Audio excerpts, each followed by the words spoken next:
వేములవాడ పట్టణంలోని సుమిత్రశ్రీ వొకేషనల్ కళాశాల శివాని పారామెడికల్ కళాశాల ప్రాంగణంలో ఫ్రెషర్స్ డే నూతన విద్యార్థుల ఆహ్వానోత్సవం వేడుకలను బుధవారం కళాశాల కరస్పాండెంట్లు మడ్డి స్వప్నశేఖర్ల ఆధ్వర్యంలో అత్యంత వైభవంగా నిర్వహించారు.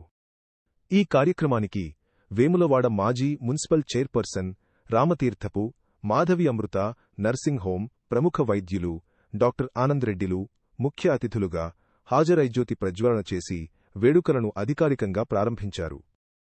ఈ సందర్భంగా మాజీ మున్సిపల్ చైర్పర్సన్ రామతీర్థపు మాధవి మాట్లాడుతూ విద్యార్థులు చదువుతో పాటు అన్ని రకాల సృజనాత్మక రంగాల్లో ముందుండాలని పిలుపునిచ్చారు. క్రమశిక్షణతో కూడిన విద్యను అభ్యసిస్తూ మంచి భవిష్యత్తును తీర్చిదిద్దుకోవాలని ఆకాంక్షించారు.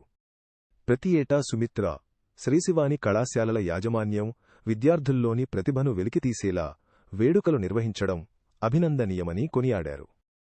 అనంతరం నూతనంగా చేరిన విద్యార్థులకు శుభాకాంక్షలు తెలిపారు.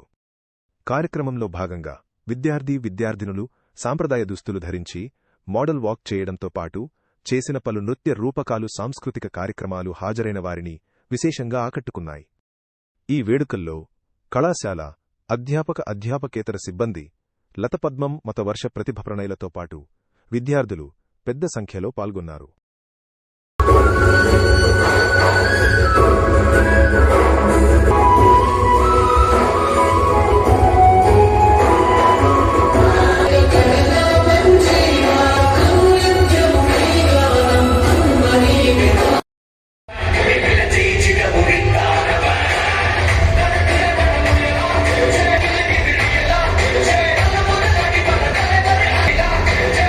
అదేవిధంగా మరొక చీఫ్ గెస్ట్ అయినటువంటి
సందర్భంగా స్టాఫ్ మొత్తాన్ని కూడా ధన్యవాదాలు తెలియజేస్తా ఉన్నాను. అదేవిధంగా స్టూడెంట్స్ కూడా ఫ్రెషర్స్ శుభాకాంక్షలు తెలియజేసుకుంటూ అదేవిధంగా మనకు ఈరోజు ముఖ్య అతిథిగా వచ్చినట్టు మరి వేములవాడ పట్టణంలో ఫస్ట్ డాక్టర్స్ అంటే ఎవరేమో అని చెప్పుకోవాలి అని అంటే ఆనందరెడ్డి డాక్టర్ గారి నిజంగా డాక్టర్లు ఎవరు రాకముందు మన ఆనందరెడ్డి డాక్టర్గా ప్రతి ఒక్కరు కూడా పరిచయం.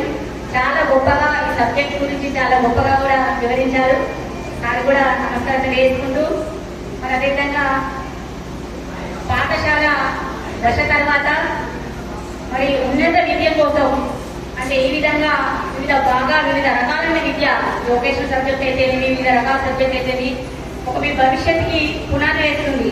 నిజంగా అది ఏ సబ్జెక్ట్ అయినా సరే మనం ఎంచుకునే దాంట్లో ఒక నైపుణ్యాన్ని ప్రదర్శించాలి.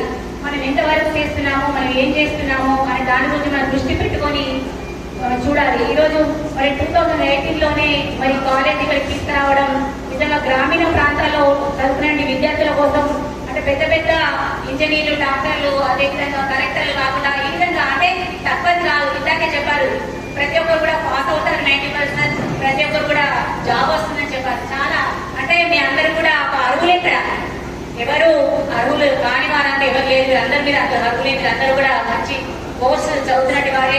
కాబట్టి గ్రామీణ ప్రాంతాల్లో ఉన్న వారికి ఈ విధంగా ఒక కాలేజ్ తీసుకొచ్చి మరి మీ యొక్క నైపుణ్యాన్ని ప్రదర్శించే భాగంలో ఈ విధంగా చదువుకోవడం చాలా గొప్పైన విషయం.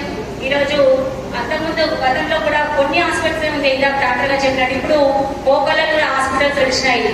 నిజంగా హాస్పిటల్లో ముఖ్యంగా పనిచేయడానికి అంటే డాక్టర్స్ ముఖ్యంగా వస్తూ చూస్తూ పోతుంటారు. నిజంగా నర్సు విధానం ఏంటంటే మీరే అక్కడ ఉన్న పేషెంట్ ని చూసి ఏ విధంగా ఉన్నారు, వాళ్ళ స్టెబిలైజర్ ఏ విధంగా ఉంది, ఓకేనా కాదా అని ఒక రిపోర్ట్ ఇచ్చే స్థాయి మీది.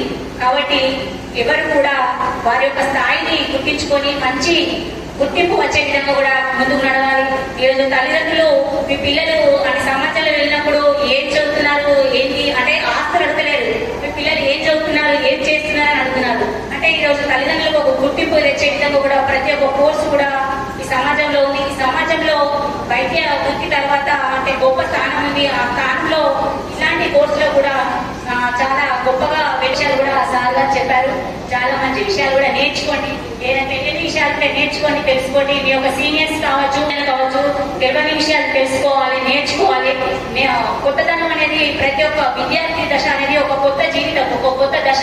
ఈ రోజు వచ్చిందంటే రేపేం నేర్చుకోవాలి, రేపేం చేయాలి అనే ఒక ఆలోచన మీలో మదిలో మెదలాలి. కాబట్టి ప్రతి ఒక్కరు కూడా ఒకటి స్ఫూర్తిగా తీసుకోవాలి, గొప్ప గొప్ప వాళ్ళని స్ఫూర్తిగా తీసుకొని ముందుకు నడవాలని సందర్భంగా తెలియజేసుకుంటూ ఈ మంచి అవకాశాన్ని గొప్ప అవకాశం నాకు కల్పించినటువంటి కాలేజ్ యాజమాన్యానికి ధన్యవాదాలు.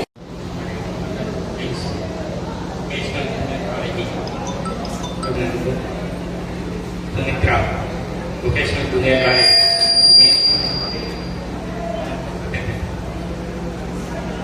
అదేవిధంగా దీంట్లో విద్యను ఉన్నటువంటి పారామెడిక్స్ నా యొక్క శుభాకాంక్షలు. భావం ఉండేది ఒక 30 ఏళ్ళ క్రితం. మేము బెంగళూరులో హాస్పిటల్ స్టార్ట్ చేసినప్పుడు ఒక నర్సింగ్ విద్యార్థి కావాలంటే, నర్సు ట్రైన్ చేసినటువంటి ఇది కావాలంటే అసలు దొరికే వాళ్ళు కాదు. ఈరోజు అప్పుడు మేము అనుకునేది నర్సింగ్ కళాశాల స్థాపిస్తే బాగుంటుందని. కానీ దాంట్లో ఉన్న కష్టాలన్నీ తెలిసి మేము పక్కకు జరిగినాము. మీ యొక్క అదృష్టం ఏంటంటే ఈ సుమిత్ర ఈ వొకేషనల్ జూనియర్ కాలేజ్ వాళ్ళు మీకు ఆపర్చునిటీ ఇచ్చినందుకు మీరు ఫస్ట్ సంతోషించాలి. ఎందుకంటే నర్సింగ్ విద్య వైద్య శాస్త్రంలో డాక్టర్ తర్వాత డాక్టర్ అయినప్పటికీ డాక్టర్ అంత విలువ కలిగినటువంటి ఈ పారామెడిక్స్ కోర్సు. ఎందుకంటే సొసైటీలో యాక్చువల్గా నర్సింగ్ గురించి తెలియక విద్యార్థులకు కూడా అవగాహన లేక ఈ యొక్క కోర్సును నెగ్లిజెన్స్ చేయడం జరిగింది. కానీ గత కొన్ని సంవత్సరాల నుండి ప్రతి విద్యార్థి ఈ యొక్క నర్సింగ్ యొక్క విలువలను మరి అలాగే ల్యాబ్ టెక్నీషియన్ మరి అదర్ ట్రైనింగ్స్. ఒకప్పుడు మనకు ఎంఆర్ఐ సిటీ స్కాన్ కావాలంటే మనం హైదరాబాద్ పోవాల్సి వచ్చేది. కానీ ఈరోజు వేములవాడలో సిటీ స్కాన్ ఉంది, సిరిసిల్లలో ఎంఆర్ఐ స్కాన్ ఉంది. అంటే వైద్య శాస్త్రము ఎంత అధునాతనంగా అభివృద్ధి చెందినప్పటికీ ఈ యొక్క పారామెడిక్స్ యొక్క అవసరం కూడా అంతే ఎక్కువలో ఉంటుంది. ఒక పారామెడిక్సే కాదు, డాక్టర్స్ కూడా అవైలబిలిటీ ఉంటుంది. ఈ డాక్టర్స్ కూడా ఇక్కడ వేములవాడలో ఎవరైనా వైద్యం ఒక హాస్పిటల్ పెట్టాలంటే ఫస్ట్ ఆలోచించేది అక్కడ నర్సింగ్ స్టాఫ్ ఉంటుందా, ల్యాబ్ టెక్నీషియన్ ఉంటాడా, మన అక్కడ ఎక్స్రే టెక్నీషియన్ ఉంటాడా, లేకుంటే ఏంటి మెడికల్ షాప్ లో వర్క్ చేసే వాళ్ళు దొరుకుతారా. ఇవన్నీ ఆలోచించిన తర్వాతనే హాస్పిటల్ పెట్టడం జరుగుతుంది. అలాంటి ఈ రూరల్లో మీకు ఈ సుమిత్ర సాయి వొకేషనల్ ఎడ్యుకేషన్ వాళ్ళు మీకు ఆపర్చునిటీ కలిగించారు. కాబట్టి మీరు ఆ విద్యను సమర్థంగా అభ్యసించుకున్న ఇప్పుడే మన వాళ్ళు మేనేజ్మెంట్ వాళ్ళు చెప్పినట్టు 90% పాస్ అవ్వడం జరుగుతుందని చెప్పారు. కానీ ఇక్కడ నేర్చుకున్నది మీకు ఎంతైతే ఉంటుందో దాన్ని ప్రాక్టికల్గా చేసుకోవాలంటే హాస్పిటల్ ట్రైనింగ్ అనేది కంపల్సరీ.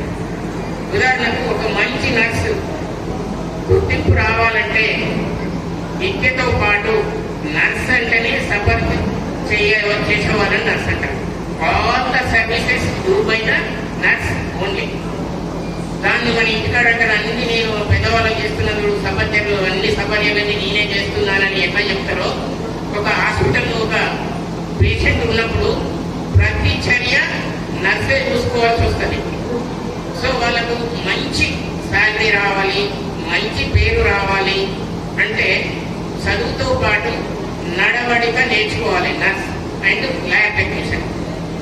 నడవడిక అంటే ఏంటి సార్? మరి మాకు చదువు చెప్పారు, నడవడిక ఎప్పుడు అభ్యసించలేదు. నడవడిక ఇంట్లో ఎట్లా సఫర్ చేస్తారో హాస్పిటల్ కొన్ని రూల్స్ ఉంటాయి.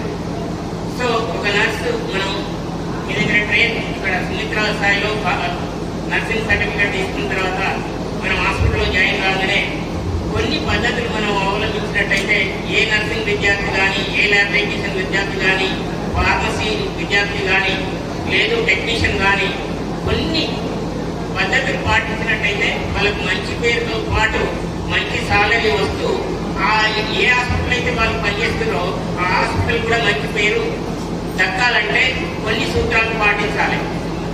అవేంటంటే నర్స్ అనగానే ఫస్ట్ పేషెంట్ రాగానే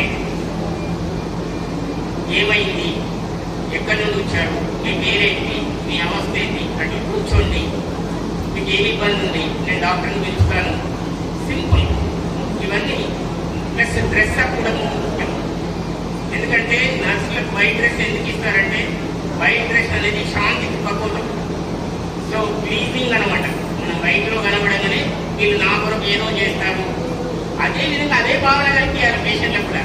ఈ నర్స్ అనే టైం అప్పుడు అన్నీ చేస్తుంది. కాబట్టి డాక్టర్ కన్నా ఇంపార్టెంట్